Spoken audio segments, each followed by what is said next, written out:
Jah, tihtipeale impromängud on sellised füüsilisemad, neid on kergem mängida, kui inimesed saavad püsti seista või ringis olla või ringi liikuda, aga ilmselgelt me ei saa praegu, sest et me oleme aheldatud ja see on ka tegelikult see, miks kogu see Zoomi aeg oli nagu selles mõttes keeruline meile, et kindlasti üle Euroopa oli ka improviseerijaid, kes leidsid viise, kuidas hakkama saada. Aga noh, ikkagi ütleme nii, et see pole see. Yeah. Nii et selles mõttes tahad pea. No teeme.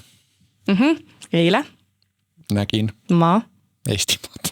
Ja olin väga üllatunud, et siin on nii palju igasuguseid rõõmsaid ja toredaid ja toredaid tegelasi, kes ronivad ringi, punkt.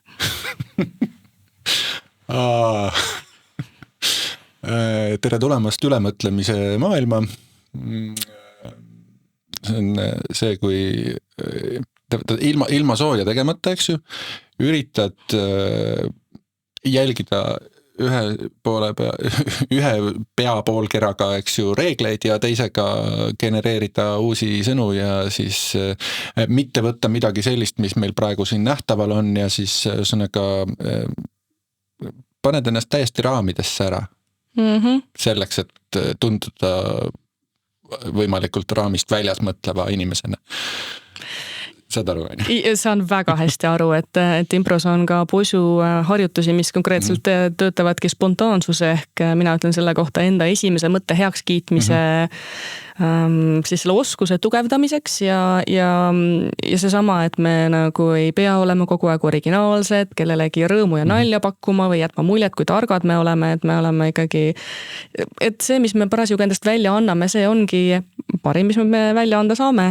Sellega rahulolu jällegi võib tunduda lihtsalt, aga tegelikult tihtipeale ei ole ja olgu see kas koolisüsteem või siis mõned muud kasvatusmeetodid, mis tihtipeale on meid nagu nendesse raamidesse ja reeglitesse sundinud, et neid ära tunda ja siis teadlikult nendega tööd teha, et ega ma ei saa öelda, et minagi sellest nagu täiesti vaba olen, aga ma arvan, et üks kõige tihemini kasutatud lause, mis ma tihtipeale tundides ütlen, on see, et lihtsalt nõuab harjutamist, et me võime ju teada, mida võiks teha teistmoodi, aga paratamatult selle jaoks, et teadmisi oskusteks vormida, võtab aega ja võtab hästi mitu korda proovimist, et lastele me lubame seda palju korda proovimist ja eksimist ja siis lõpuks selle õige asjale ülesleidmise aega.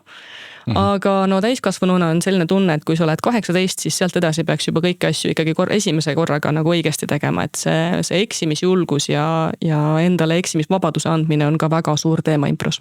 Kusjuures paratamatult kogu see impro teema, eriti need harjutused ja kõik, et kui need veel natukene analüüsida ka, nagu sa oma koolitustel teed, paneb väga palju iseenda käitumisele mõtlema.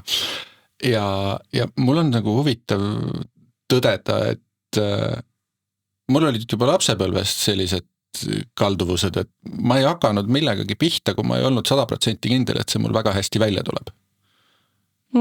Et ma olen pigem vastupidi, ma olen nendest raamidest välja tulnud, mida vanemaks ma saan. Ja mingist hetkest alates nagu teadliku harjutamisega, et selles mõttes need impromängud on jah, et mu enda esimesed kokkupuuted improga olid pigem piiratud. Sõnalisi ja füüsilisi mänge minuga väga ei mängitud.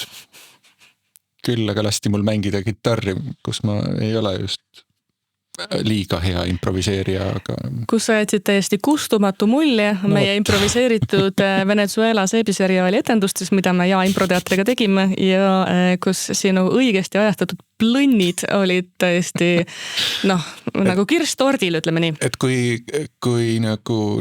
kui impro on põhimõtteliselt klotsidest mingisuguse asja ühiselt kokku ehitamine, klotsid on siin, siis kuulajale selgituseks, et meil on laua peal üks Lego, et kõik ei vaata meid pildiga. Siis mul oli üks klots, mida mulle väga meeldis kasutada. Ma tõmbasin ühe dramaatilise A-minoori ja siis